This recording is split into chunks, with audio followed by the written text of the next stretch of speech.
Mga sikat na vlogger na merong malalaking insurance coverage, alamin natin kung sino sila. Number 1, OG Diaz. Ano yan mga insurances ko yan? Insurance policies. Ang dami-dami ko. Lahat yan? Yes. At syempre mahirap na pag nag-shigo extra ka, di ba?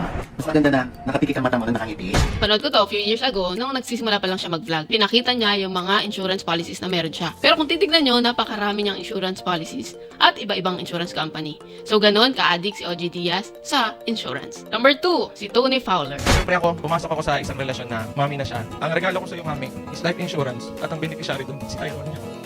Para pag dumating yung panahon na mawala man tayo sa mundong to, meron si baby na pupunta sa kanya.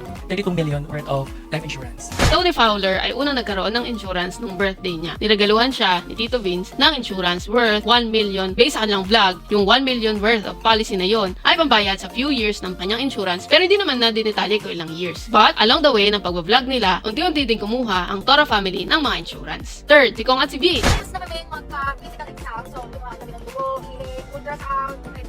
So lahat yan ay dahil sa insurance ng buhay namin. Required yan na ipagawa para ma-approve yung aming bank insurance na kinukuha. Makailan lang, shinare nila, punta sila sa isang clinic para magkaroon ng medical check-up. Based on my experience, it is for those people na malalaki yung insurance coverage. At dumadami na ang mga vloggers and content creators na kumukuha ng insurance dahil nakikita nila ang value nito. So for more insurance chika, just follow Tipid Buddy. See you!